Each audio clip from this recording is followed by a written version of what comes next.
Jadi saya ulangi lagi kepada ibu semuanya. Pertama, ketika kita sakit maka diagnosa, ya.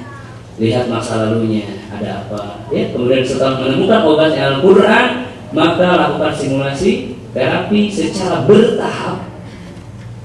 Baik, kemudian terapi mandiri dan buatlah perubahan hijrah. Baik, sudah dicatat masing-masing ya. Baik. Kemudian berapa persenkah perubahannya? Ini ya, perubahannya sekitar 10% yang mendorong Anda untuk sembuh. Kemudian ruqyah mandiri 15%, terapinya 5%, dan tazkiyatun nufusnya 70%. Setelah diagram ini terpenuhi, maka insya Allah Ta'ala roda kehidupannya akan berputar kembali. Bahkan Bapak berpikir usia sudah 40, tapi kesuksesan tidak kunjung tiba. Perusahaan sudah 5 kali saya jadi direktur, tapi saya tidak pernah tenang. Gelar sudah S3, tinggal menunggu profesor, tapi jalan ke masjid tidak tahu. Tubuh atletis, ya, ototnya besar-besar, tapi bangun subuh gak kuat. Bagaimana? Kena ujian sedikit tumbang langsung. Ya, nah ini dia, roda kehidupannya mandek kan. Utang tiap tahun makin banyak. Kredit motor sudah lunas, kredit mobil. Kredit mobil sudah hampir lunas, kredit rumah. Bangga dengan utang. Lihat kredit cardnya, ini gold, silver, bisa 100 juta. Utang 100 juta bangga. Jangan-jangan mati sebelum bayar utang. Itu tidak usah disolatkan, begitu kata Rasulullah. Jangan bangga dengan utang-utang, bangga dengan baju dan lain-lain. Bapak Ibu semuanya, tadi gambarannya kehidupannya tidak berputar, roda kehidupannya tidak berputar. Ketika insya Allah Ta'ala dengan tazkiyatun nufus, terapi Al-Quran, terapi mandiri dan hijrah, maka roda kehidupannya akan berputar kembali. Karena kesembuhan jasad bermula dari kesembuhan rohani, ya, kesembuhan jasmani bermula dari kesembuhan rohani. Ibu ingin sembuh rohaninya atau jasmaninya? Dua-duanya. Ya. Jangan salah jawab ya. Kalau ingin sembuh jasadnya saja, kata Ustaz Lutfi dari Tuban, beliau mengatakan orang gila pun sembuh itu jasadnya, tapi jiwanya tidak. Jasadnya sehat, orang gila itu sehat jasadnya, tapi jiwanya tidak sehat. Jadi Bapak kalau ingin sembuh jasad saja berarti Bapak orang gila. Maka kita harus sembuh jiwa dan jasad. Sekarang kita akan sedikit bahas tentang tazkiyatun nufus atau tazkiyah an-nafs. Saya ingin bertanya dulu, berapa persen ini pengaruh terhadap kesembuhan? 70%. Artinya kalau ada fail atau gagal di sini, maka kemungkinan besar ruqyahnya akan gagal. Harus betul-betul memahami session ini. Yang pertama, tazkiyah berasal dari kata Arab ya, dari kata zakat, dari kata zakat. Zakat ini apa sih? Membersihkan, menyucikan, suci. Ya, tahu kan? Zakat ini membersihkan harta kan? Dan juga membersihkan jiwa. Dalam sebuah hadis Rasulullah mengatakan bahwa ataupun disedekah, obati penyakitnya dengan sedekah. Baik, kemudian ada nafs. Nafs ini artinya jiwa. Kullu nafsin dha'iqatul maut, seluruh yang berjiwa itu akan merasakan mati. Itu ya, jiwa itu nafs. Dalam Al-Quran, nafs ini ada 5 arti. Yang pertama dia berarti ruh. Yang kedua kadang-kadang dia berarti jiwa. Yang ketiga kadang-kadang nafs itu berarti ruh dan jasad atau diri manusia itu sendiri. Ya. Kadang-kadang nafs dalam Al-Quran itu juga adalah otak atau akal manusia. Kadang-kadang juga berarti qalbu. Namun yang paling benar, nafs ini adalah jiwa. Karena jiwa itu berbeda dengan ruh. Mari kita lihat Bapak dan Ibu semuanya, ada jiwa, ada jasad, ada ruh. Yang dibersihkan dalam terapi ruqyah adalah jiwa. Ya, adalah jiwa karena ruh sudah bersih sedari awalnya.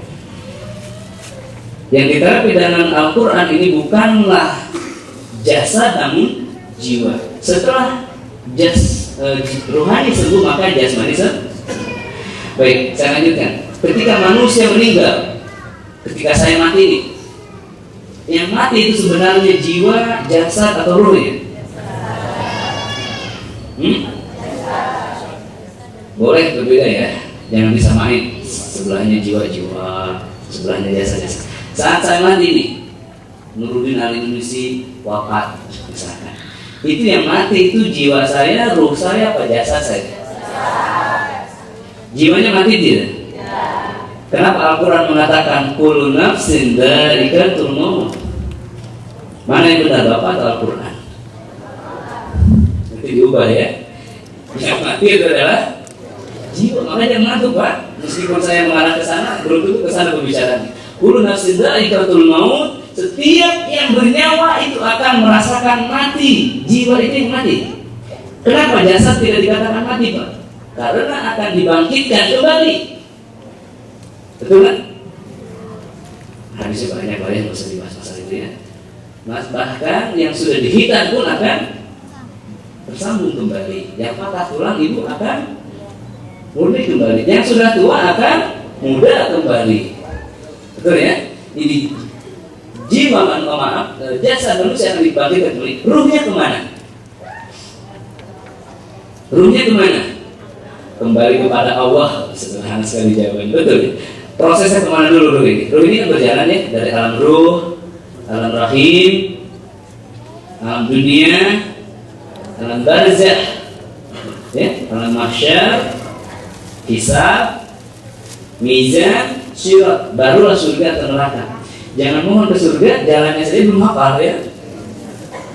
Belum siap-siap, masya Allah. Baik, Bapak dan Ibu boleh perhatikan. Jangan lihat kanan kiri ya, setan boleh menggoda ini. Ya, baik, fokus ke sini. Tadi sampai mana? Ketika manusia meninggal, kalau di Bandung ruhnya kemana ruh itu? Kembali ke Allah kan? Tapi saya mendengar ada dia ruhnya ini singgah dulu di pohon beringin. Ya, pernah dengar kan? Ada ngintip di bibir katanya di samping rumah. Ada juga yang nongkrong dulu di gardu. Ya? Ada yang jadi pocong.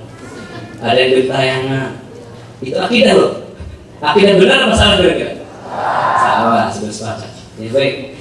Jadi Rasulullah SAW ini sebentar saya ceritakan sebuah kisah hadis untuk meyakinkan tentang posisi jiwa, jasad dan ruh ini. Ya. Suatu saat Rasulullah SAW ketika disebutkan nama Rasul, kita diwajibkan untuk bersolawat kepadanya, meskipun hanya sekali dalam satu majlis ya, meskipun salah satu. Ya.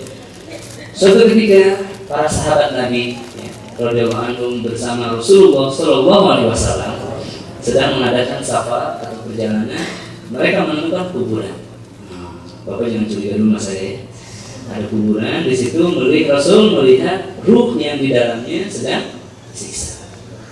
Ruh apa jasadnya gitu ya. Rasulullah melihat ruh yang di dalamnya sedang disiksa. Kemudian Rasulullah mengambil pelepah kurma dan meletakkan di atasnya sambil mendoakannya. Lalu Rasulullah menunduk dan melihat para sahabatnya, wahai para sahabatku, berdoa kalian kepada Allah dari azab kubur. Rasulullah mengulangi, para sahabatku, berdoalah kepada Allah, berlindunglah kepada Allah dari azab kubur. Mengulangi 3 kali Rasulullah, para sahabatku, berdoalah kalian saat ini, saat kalian di dunia, kepada Allah, mintalah perlindungan dari azab kubur. Para sahabat terdiam. Rawi mengabarkan seperti ada burung di kepala mereka. Para sahabat terdiam mendengarkan. Kemudian Rasulullah melanjutkan, sesungguhnya ketika orang mukmin itu meninggal, mukmin itu adalah orang yang sudah muslim lalu beriman ya, mukmin. Ketika seorang mukmin itu meninggal, maka malakul maut turun dalam bentuk yang putih, menyenangkan. Dia membawa kain kafan berwarna putih dan membawa minyak wangi dari surga. Kemudian dia mendekat orang yang sudah tiba pada ajalnya ini. Lalu ruhnya itu mengalir dari tubuhnya seperti air keluar dari kendi. Ya. Ini bersponsor ya. Jadi ruh itu mengalir seperti kendi, air dari kendi. Mudah. Kemudian malakul maut membawa ruh ini ke langit. Lalu pintu langit terbuka. Ya, para malaikat bertanya, aduhai ruh siapa yang wangi ini? Masya Allah. Kemudian malaikat ini menjawab dengan gembira, dengan senang hati, ini adalah ruhnya A bin B. Hanya kita disebut, Masya Allah ya. Makanya seorang penghafal Al-Quran yang sampai hafiz, yang sampai hafal Al-Quran, nanti di surga memakaikan jubah kemuliaan kepada ayah. Betul itu demikian. Karena itu adalah buah dari pendidikannya. Nanti ketika kita menjadi mukmin yang hanif, yang lurus, yang menggenggam, yang memegang akidah, ya, dan menjalankan syariat dan sunnah yang benar, maka dia meninggal dengan keadaan mudah dan dia dibawa malakul maut ke langit, pintu langit terbuka menyambutnya dan dia ditanya, ruh siapa yang wangi ini? Kemudian malakul maut menjawab, ruhnya A bin B. Kemudian pintu langit kedua terbuka, ketiga, keempat, kelima, keenam, ketujuh. Sampai di sana dia diberikan kitab catatan amal baik dari tangan kanannya yang disebut kitab Ilyin. Semua tahu ini maksud. Baik, Bapak semuanya, ruh ini lalu diantarkan ke dalam jasadnya di kuburan. Ya, jadi tidak bisa jadi pocong dulu Pak. Tidak bisa, itu bohong itu. Kalau ada yang mengaku ini saya cucunya, merasuki anaknya yang sakit, saya cucunya, minta rokok, minta kopi hitam, itu syaitan murni, bukan ruh yang tadi. Ya, baik. Setelah itu ruh ini ditanya di dalam kuburan dengan pertanyaan yang seragam. Apa pertanyaannya? Marrobuka, siapakah Rob kamu? Maka ruh ini menjawab, Allah. Lalu ditanya dengan pertanyaan berikutnya, ya, wanadiyuka, wadinuka, ya, dan lain-lain. Kemudian dia bisa menjawab. Kemudian dia didatangi laki-laki berwajah putih juga. Ini nggak tahu ya, Rasulullah menggambarkan bahwa yang baik-baik itu berwajah putih. Baik, kemudian ruh ini bertanya, siapakah anda wahai fulan? Aku tidak pernah mengenalmu. Kemudian malaikat yang mendatangi ini berkata, aku adalah amal baik kamu. Aku akan temani kamu sampai hari kiamat. Cara ruh ini berdoa, ya Rob, percepatlah hari kiamat. Percepatlah hari kiamat. Kenapa? Karena aku ingin berjumpa dengan orang-orang yang aku cintai di dunia. Jadi banyak begitu ya. Ruh orang soleh ini ya, ini orang soleh catatannya, dia berdoa kepada Allah, ya Rob, percepatlah hari kiamat. Doanya itu bukan ya Rob, beri aku akses ke dunia agar aku bisa bagikan warisan. Tidak begitu. Ya, kita yang benar. Bapak Ibu semuanya. Setelah itu Masya Allah, kubur orang ini dilapangkan. Begitu ya.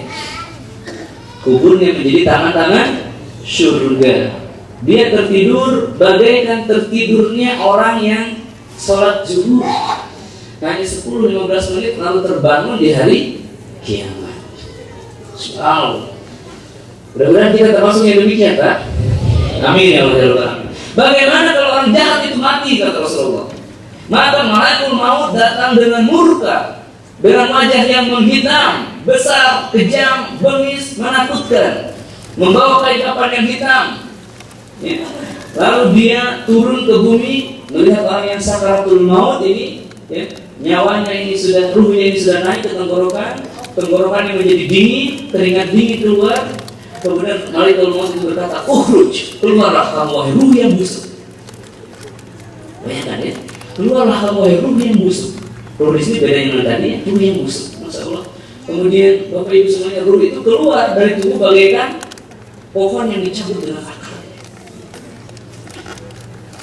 Lalu ruh ini dibawa kemana? Ke langit, dan pintu langit tertutup. Ini bedanya. Pintu langit tertutup, tidak mau menerima ruh yang busuk ini. Alhamdulillah, ya. Sebagaimana laknat Pak, ketika misalkan terlaknatlah kamu atau dasar kamu kafir misalnya, perkataan ini kan naik ke langit dan tidak mau naik ke langit, tertutuplah langit, akan kembali mencari orang yang dilaknat atau yang dikafirkan tadi. Kalau tidak pantas dilaknat atau dikafirkan, maka akan kembali ke yang mengkafirkan. Seperti itulah. Ruh ini tidak diterima Pak. Kira-kira kemana selanjutnya? Ketayangan. Tidak. Ya, ini perbedaannya, tidak yang benar. Ruh itu tidak gentayangan Pak. Ruh itu dilempar ke dalam jasadnya di kuburan. dan juga ditanya dengan pertanyaan yang sama. Ini orang-orang jahat, orang-orang koruptor, ini orang-orang penjahat akidah, ini akan Allah tangkap nanti. Allah penjarakan di kuburnya. Ya. Ruh ini ditangkap Pak, di dalam jasadnya di kuburan, lalu ditanya dengan pertanyaan sama. Lalu siapa korban? Apa jawaban ruh ini? Tidak bisa menjawab. Rasul menggambarkan begitu ya, saya baca dalam Sahih Muslim. Tidak bisa jawab. Kenapa? Di dunia saat dia sulit tidak ingat Allah, malah pergi ke setan meminta tolong. Nauzubillah, musyrik. Ya, Bapak Ibu semuanya, orang-orang yang demikian di akhirat tidak mengenal Rabbnya. Ya. Maaf, tadi saat naik ke langit itu para malaikat itu kan tertutup pintunya, ada tertinggal. Para malaikat tutup hidung Pak. Ruh siapa yang busuk ini? Ruh siapa yang busuk ini? Kemudian malaikat maut ini menjawab, ini adalah ruhnya C bin D. Lagi-lagi ayat 3 di bawah. Ruhnya C bin D. Maka khawatirlah kalau punya anak akidahnya tidak benar. Jangan khawatir kalau dia tidak punya harta warisan. Pada ibu semuanya, apa yang terjadi tadi? Maka datanglah laki-laki yang hitam, yang jelek, menakutkan, dan ruh ini bertanya, siapakah engkau wahai fulan? Aku tidak pernah jahat kepada kamu. Dia bilang apa? Aku adalah amal jahat kamu, dan aku akan siksa kamu sampai hari kiamat. Maka ruh ini pun berdoa, ya Rabb, perlambatlah hari kiamat. Bayangkan, dia disiksa Pak dengan siksaan yang luar biasa. Dia minta pelan-pelan ya Rabb siksanya, pelan-pelan biar lama saja disiksa di sini. Karena dia takut bertemu dengan hisab, takut bertemu dengan orang-orang yang dia hianati, dengan orang-orang yang dia jahati, bertemu dengan Allah yang dia ingkari, bertemu dengan nar yang dia ingkari. Nah, ini gambaran tentang apa ini? Tentang ruh, Bapak dan Ibu semua. Jadi, ketika Nabi Adam alaihissalam disempurnakan penciptaannya, jasadnya, maka Allah meniupkan kepadanya ruh. Ya. Lalu muncullah jiwa. Baik. Ketika janin dalam tubuh ibu sudah matang, sudah siap, maka Allah meniupkan ruh kepadanya dan lahirlah jiwa. Begitu gambarannya. Sebelum ruh ini ditiupkan ke jasad, ruh ini ditanya dengan satu pertanyaan, alastu birabbikum. Ya, apakah kalian beriman kepada ku sebagai roh? Kemudian ruh itu menjawab, qalu bala syahidna. Di saat itu ruh kita sudah mukmin, kita sudah menjadi seorang.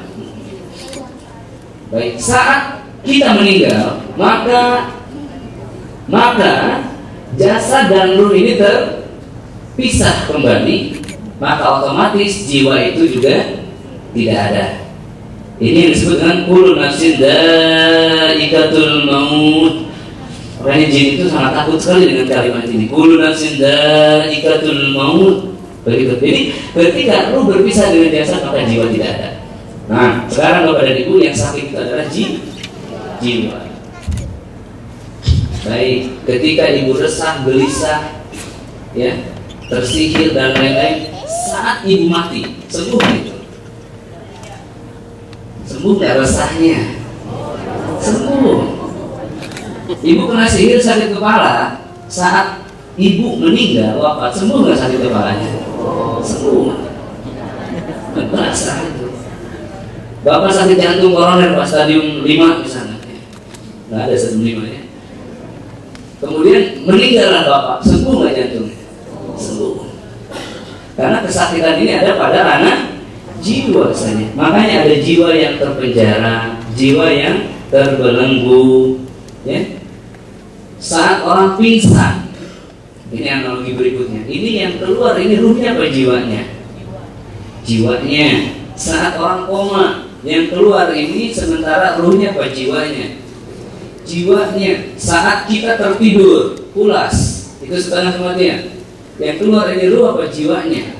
Jiwanya. Kalau ruh keluar, maka dia tidak bisa balik lagi. Kecuali apa izinnya demikian. Yang keluar adalah jiwa. Yang sakit, yang diterapi, yang dibersihkan adalah jiwa. Maka tazkiyatun nufus adalah penyucian jiwa dari kotorannya. Kalau sesuatu disucikan, pasti ada apa yang disucikan tersebut. Ya. Tazkiyatun nufus secara gampangnya, secara mudahnya adalah penyucian jiwa dari kotoran-kotoran jiwa itu sendiri. Baik. Ini adalah fondasi ya untuk memulai kehidupannya. Bapak Ibu kalau ingin tingkatkan Darut Tauhid ini menjadi 100 lantai atau 160 lantai seperti gedung tertinggi di dunia, maka apa yang harus dilakukan pertama kali? Satu kata apa jawabannya? Ya, fondasi kan semua salah. Yang harus dilakukan adalah penghancuran gedung ini terlebih dahulu, baru bangun fondasi. Betul nggak? 160 lantai Bu, masa ini nggak dihancurkan dulu? Kita hancurkan dulu, ratakan dengan tanah, bangun fondasi yang baru, yang kuat, yang kokoh, cakar bumi, cakar ayam atau apa ya, segera paham. Bangunlah 160 lantai, maka akan kokoh. Kalau Anda bilang sayang ini dijual kan lumayan, sayang ini warisan leluhur, maka Anda tidak akan bisa membangun bangunan yang kokoh, tidak akan pernah bisa. Kata ustaznya, Bu, kalau mau diruqyah, ini jimatnya dibangun Bu. Itu sayang, itu dari Pak Ustaz saya yang dulu. Saya juga kan menghormati dia. Nah, ini kerisnya Ibu ada, katanya ada penunggunya, tolong dihancurkan. Sayang, ini warisan leluhur, tidak enak saya sama leluhur saya. Ingat dahulu Abu Thalib, ya, pamannya Nabi, tidak masuk Islam karena tidak enak dengan kaumnya. Ya, beliau mengakui Nabi, mengakui adanya Allah Subhanahu Wa Taala, mengakui Islam, syariat Islam, hanya tidak enak dengan kaumnya. Kemudian dia menjadi tidak masuk Islam sampai hari ini. Baik, Bapak dan Ibu semuanya, ini adalah fondasi awal, maka bangun akidah yang kokoh, dasar-dasar syariatnya jelas. Ya, baik, apa sajakah kotorannya itu? Ini saya ada panjang di sini. Yang pertama, kotoran jiwa yang dimaksud adalah syubhat dan syahwat. Di sini kita harus paham, betul-betul paham dua kata ini. Syahwat itu muncul karena syubhat yang besar. Ya. Syubhat ini adalah keraguan-raguan tentang adanya alam akhirat, keraguan-raguan tentang adanya Allah Subhanahu Wa Taala dan syariatnya, keraguan-raguan tentang tingginya nilai sunnah daripada yang lainnya. Ketika syubhat meningkat, maka syahwat meningkat. Baik, sekarang saya coba simulasikan. Bapak dan Ibu percaya tentang adanya surga? Percaya. Ingin masuk surga? Ingin. Sudah mempersiapkannya? Sudah. Lebih banyak mempersiapkan surga atau lebih mempersiapkan dunia? Baik. Untuk akhiratnya berapa jam? Untuk dunia berapa jam? Baik, sholatnya berapa menit? 7 menit. Dunianya 7 jam. Ini belum seimbang kan ya? Kan harus seimbang katanya dunia dan akhirat. Iya harus seimbang makanya. Ya, Bapak dan Ibu sebenarnya gambaran. Kalau kita ingin masuk surga, saya bahas tentang kata syubhat dulu ya. Ingin masuk surga dan betul-betul ingin. Kira-kira apa yang harus disiapkan di sana?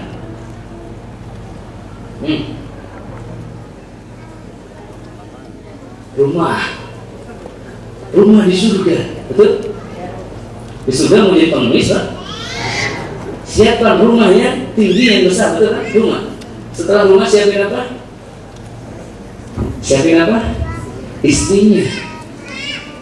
Bapak punya rumah yang tinggi, besar, ada kolam renang, ya kan? Ada buah yang bisa dipetik setiap saat, ada makanan yang sudah siap setiap saat. Makan tidak kenyang-kenyang, tidak buang air di surga itu. Ya. Kemudian ada koneksi internet ya, bisa. Yang luar biasa nggak lebih dulu bisa download apapun, harddisknya nggak habis-habis. Tapi nggak ada istrinya, enak nggak kira-kira? Hampa ya Iwa, ya. Di dunia saja demikian, coba punya rumah yang bagus tapi tidak ada istri, tidak ada suami, bagaimana rasanya? Jadi setidaknya kita harus siapkan rumah dan pendamping istrinya, ya kan? Rumah dan istrinya. Di surga saat ini adalah kapling-kapling yang kosong. Ya, sebagian sudah ditanam.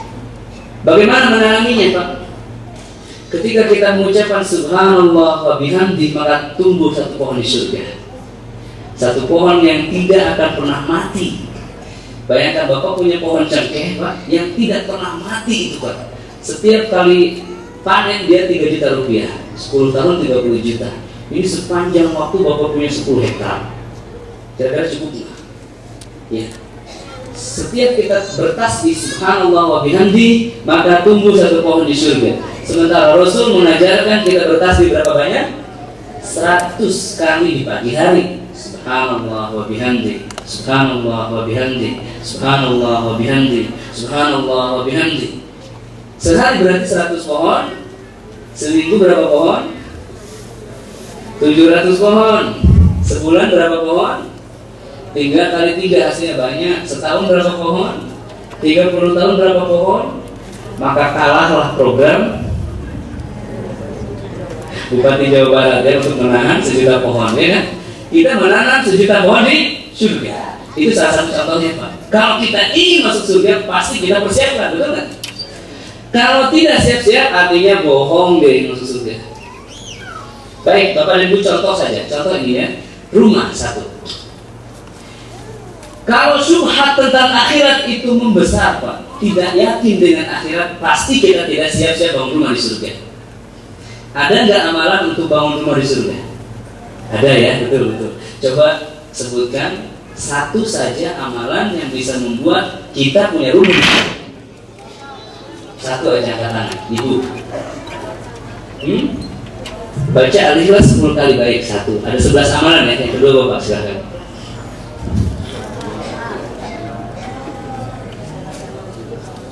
Wah, 12 rakaat. Rawatib barangkali ya. Iya, rawatib 12 rakaat sehari semalam. Lalu bangunkan satu rumah di surga. 3 apa Bu? Membangun masjid. Allah bangunkan rumah di surga. Sebesar apa Bu rumahnya? Masjid? Kata Rasulullah, meskipun sebesar sangkal burung. Coba satu keramik lebih besar dari sangkal burung kan? Bisa jadi Pak BKM, saya sedekahkan satu keramik, ini mampu saya segini. Itu Allah bangunkan rumah di surga, insya Allah. Karena Rasulullah mengatakan meskipun sebesar sangkal burung. Bayangkan, jadi wakaf untuk masjid. 3, 4 apa Pak? 4 apa Pak? Bapak yang kurang begitu tertarik ya. Apa nih Pak? Ibu sudah mau jawab ini. Merapatkan saf dalam sholat. Jadi Bapak kalau melihat orang ketika sholat dia gini-gini ke Bapak jangan loncat. Dia itu ingin mendapatkan rumah di surga. Bapak bantu dia, rapatkan kakinya, bahu dengan bahu, kaki dengan kaki. Sering saya sholat di daerah Pak, ketika rapatkan kaki meloncat. Saya deketin lagi dia mau melihat saya. Itu pahalanya rumah di surga Bapak. Masya Allah, tabarakallah ya. Berapa itu? 4 ya? Yang 5 apa Bu? Meninggalkan debat meski benar. 5 saja dulu ya. Cari 6 lagi lah. Biar nggak terlalu lama.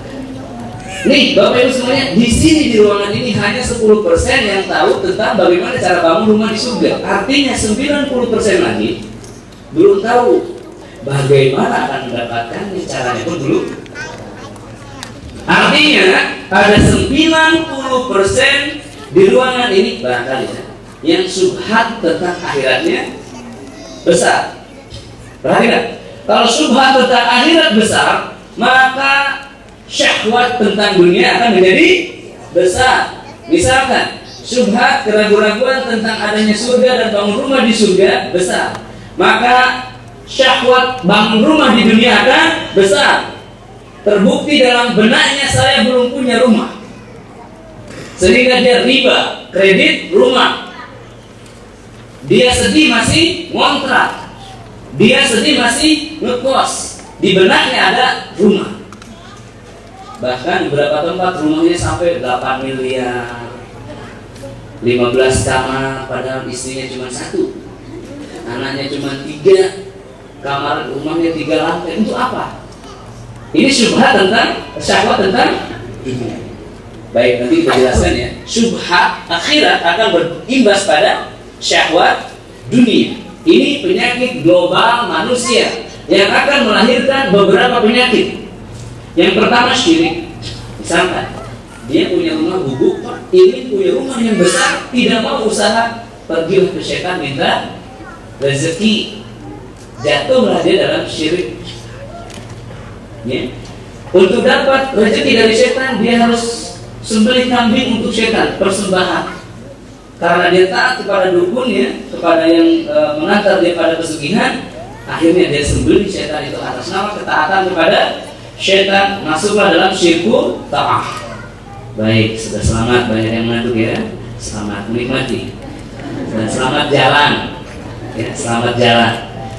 Baik, Bapak Ibu semuanya, syirik. Kemudian lahirlah bid'ah. Orang mencintai ibadah bid'ah daripada ibadah sunnah. Kenapa kira-kira? Karena tidak tahu pahala-pahala sunnah yang menggoda, pahala-pahala sunnah yang meneduhkan, menguatkan, membuat kita menjadi kuat. Dia lakukan ibadah-ibadah ya.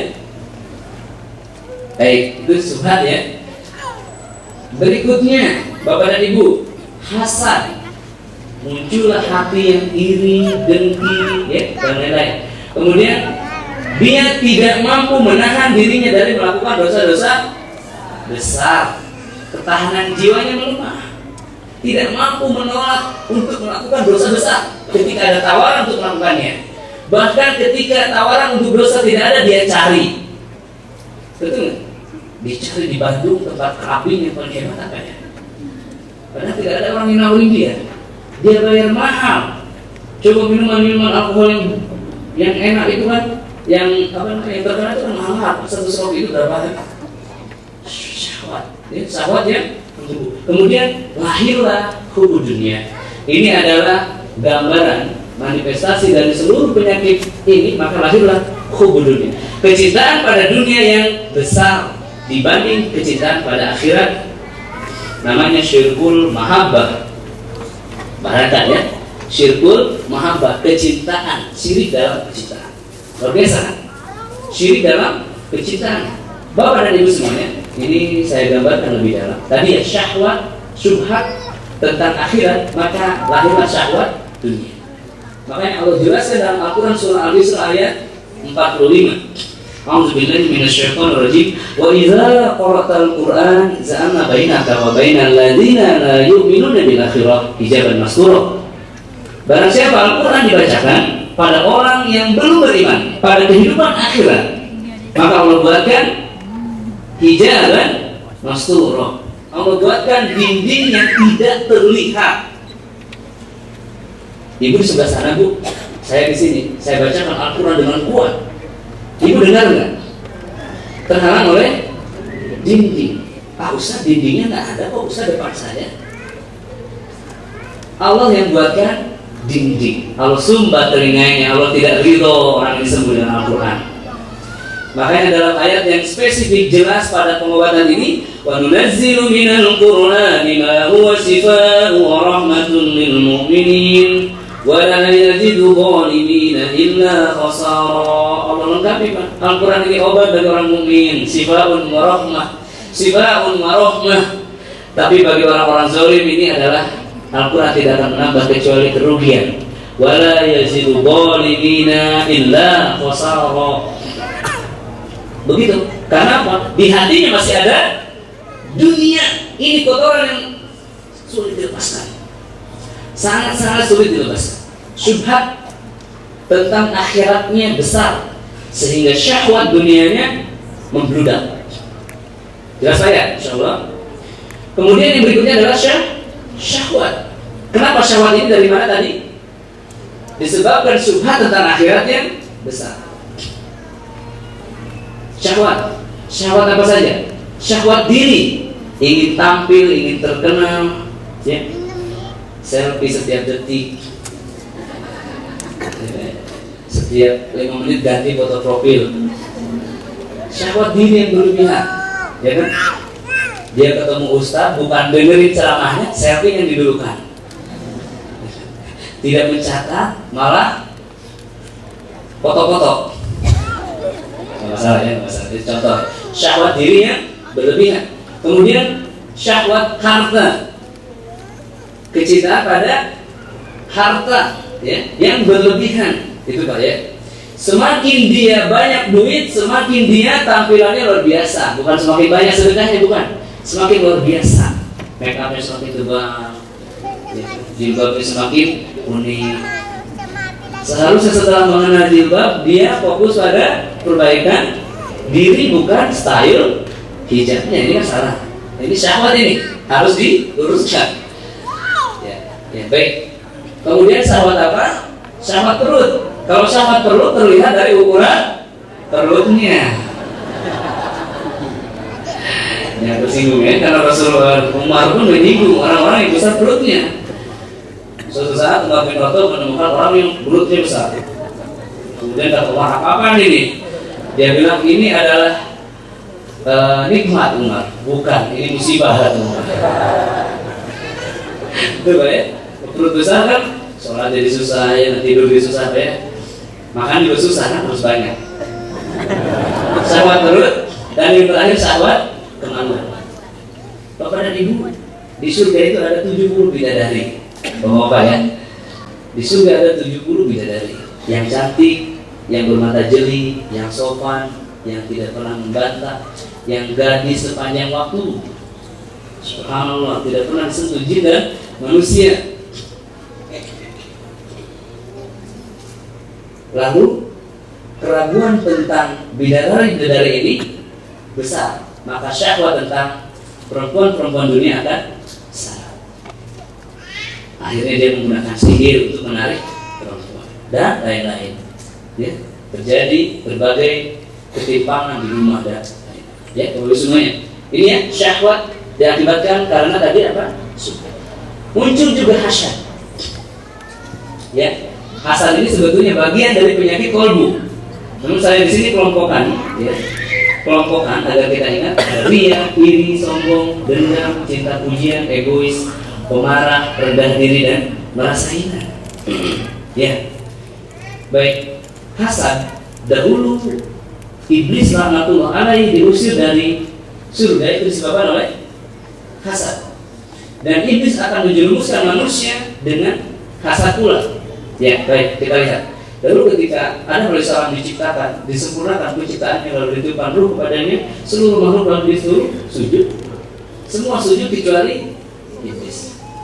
Iblis ini tidak mau sujud. Dia berkata, anak terlebih aku lebih baik daripada Adam. Dia diciptakan dari tanah, aku diciptakan dari api. Ana khalaqtani min nar, aku diciptakan dari api. Dia berkata apa tadi? Aku lebih baik daripada dia. Ana khairun min. Ini perkataan iblis, Pak. Aku lebih baik dari kamu. Aku sholat tahajud, kamu sebuah aja kesiangan. Gitu. Ini Pak, mengecilkan orang lain. Dia sholat tahajud, ya, 11 rakaat dengan witirnya lengkap, bangun subuh berjemaah, kemudian lihat di kamarnya ada orang yang masih ngorok.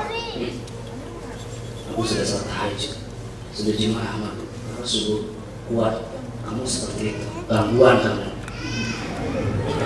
ya, gangguan dia. Dan hati-hatinya, anak itu lebih baik daripada dia. Ini orang-orang yang hasad di hatinya. Seharusnya bagaimana? Sedih melihat dia tidak bangun subuh. Akhirnya kita men-treatment dia dengan baik. Baik, Bapak-Ibu semuanya, iblis dapat begitu. Jadi kalau ada orang-orang berilmu yang menghina orang-orang yang tidak berilmu, maka sama dengan iblis. Ya. Bahkan iblis itu lebih berilmu. Kenapa?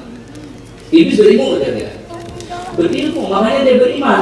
Dia beriman kepada Allah, dia beriman kepada hari akhir.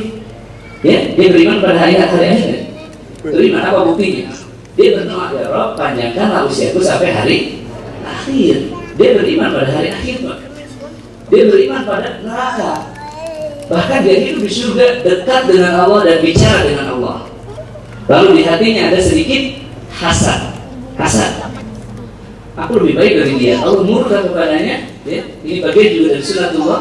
Kemudian Allah lemparkan iblis ke dunia. Bapak dan Ibu semuanya disebabkan oleh hasad. Baik, apa pelajarannya? Belum sampai. Di zaman Nabi Musa, iblis pernah mendatangi Nabi Musa alaihissalam dan dia berkata, wahai Musa, assalamualaikum ya Musa, kata iblis. Semoga salam dan kesejahteraan bagi engkau wahai Musa. Kemudian Musa tahu iblis yang datang dalam bentuk pakai ini, tahu ini iblis. Dan laknatlah bagi kamu wahai iblis, mengapain kamu kesini, kata Nabi Musa. Kemudian kata iblis, aku dengar kamu bisa bicara dengan Allah. Sampaikanlah taubatku kepada Allah langsung dari mulutmu wahai Musa. Nah, Musa tidak mau tentunya karena tahu iblis ini musuhnya. Namun iblis ini penggoda yang ulung, sehingga kemudian terayulah Nabi Musa dan menyampaikan taubatnya. Allah menjawab, ya, katakan kepada iblis itu, aku terima taubatnya asal sujud kepada Adam. Disampaikan kepada iblis, iblis, kamu diterima taubatnya sama Allah asal kamu sujud kepada kuburan yang Nabi Adam. Kenapa ditambahkan kuburan? Karena Nabi Adam sudah tidak ada. Apa jawaban iblis? Kira-kira ibu tahu nggak jawabannya? Dia mau sujudnya kira-kira? Tidak, dia marah-marah dan pergi ibu. Dahulu aja waktu ada hidup aku nggak mau.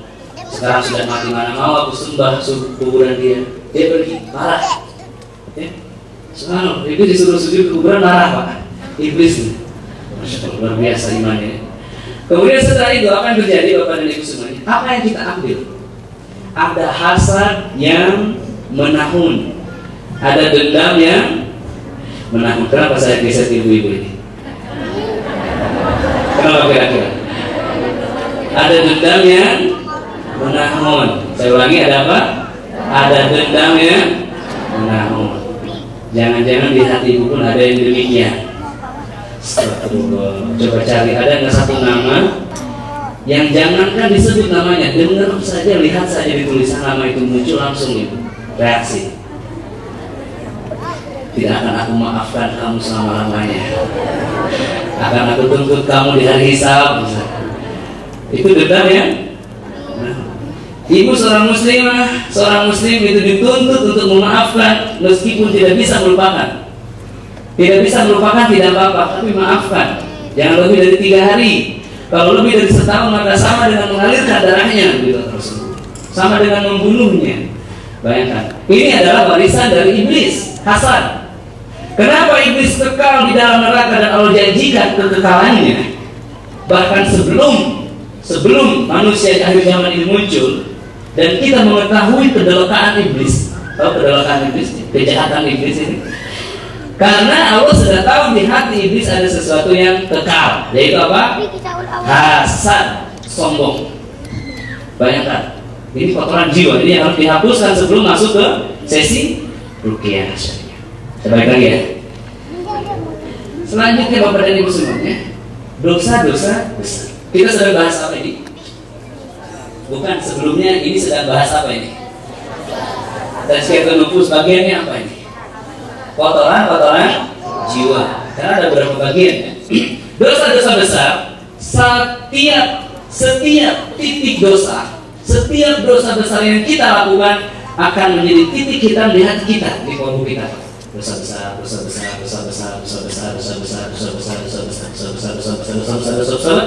kemudian menghitamlah kolbunya, keras, gelap, gulita kehidupannya.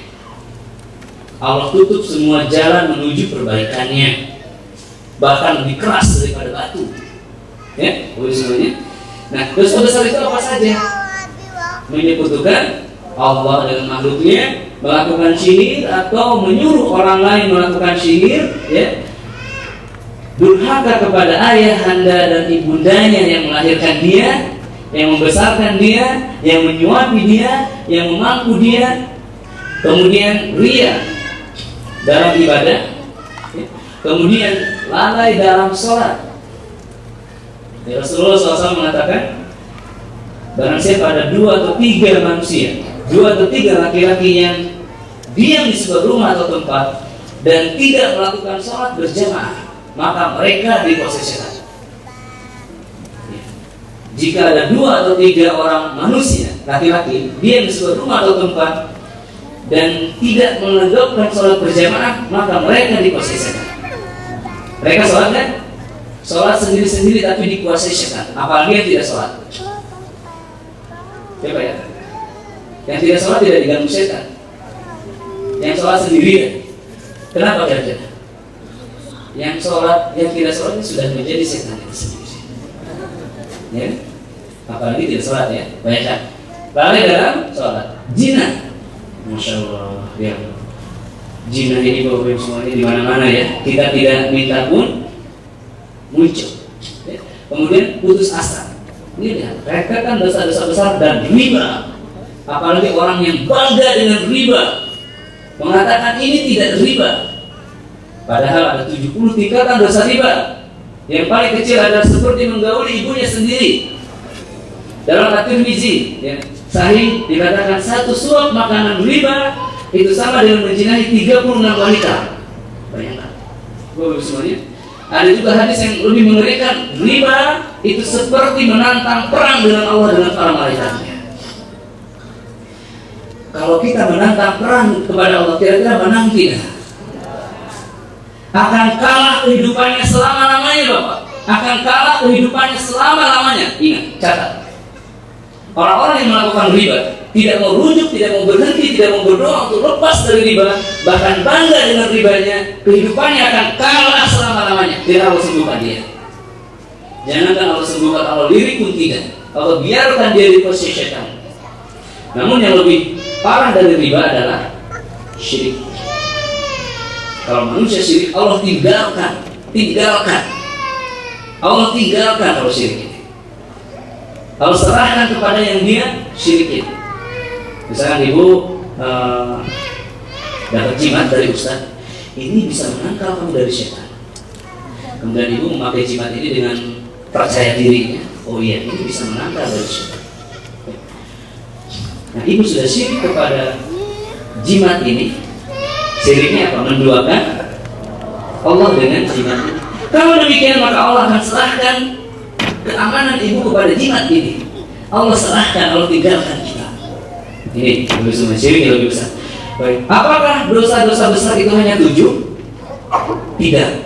Ada 70 dosa-dosa besar yang harus kita catat, kita garis bawahi. Apakah kita masih memiliki rutinitas ini? Ya, kepada ibu semuanya, jelas sekali ada 1, 2, 3, 4 sampai 70. Bisa beli bukunya boleh, karena Imam Az-Zahabi 70 dosa-dosa besar. Bahkan ada menulis 300 dosa yang disepelekan. Banyak sekali dosa-dosa yang ini akan menjadi kotoran bagi jiwa manusia. Mari kita lihat dampak negatif daripada dosa. Ya. Pertama, menghalangi ilmu. Contohnya bagaimana? Anda datang kemari dengan 0 rupiah. Naik angkot hanya beberapa lah, gak mahal. Makan siang Masya Allah ada. Tapi duduk di majelis ilmu dengan lesu, dengan ngantuk. Kira-kira dapatnya ilmunya? Tidak. Terhalang untuk mendapatkan ilmu meskipun sudah ada di depan mata. Baik, saya tidak ngantuk, saya segar, saya sudah sarapan. Hatinya menolak. Allah tidak berikan, tidak izinkan ilmu ini masuk ke dalam hatinya. Menolak. Matanya terbuka untuk melihat celah Ustaz ini, melihat celah acara ini. Lalu yang timbul di luar adalah fitnah. Tidak dapat ilmu, terhalang dirinya dari ilmu. Karena barang siapa Allah inginkan kemuliaan kepada manusia, maka dia berikan kepadanya kepahaman tentang satu bidang ilmu.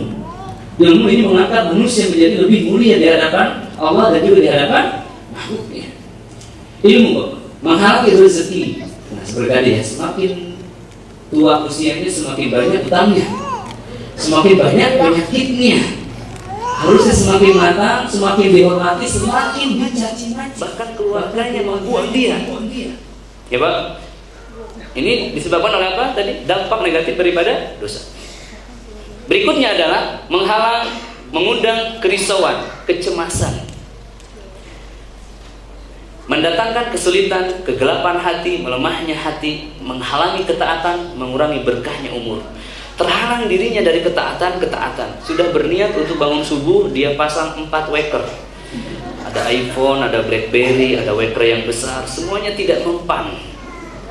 Bahkan istrinya membangunkannya, dia pun tidak peduli, malah dimarahi. Terhalang dirinya untuk meraih berbagai ketaatan. Baik, selanjutnya dosa syirik. Tidak usah dijelaskan barangkali ya. karena akan sangat panjang kalau dijelaskan. Syirik intinya menyekutukan Allah dengan makhluknya. Kondisi hati yang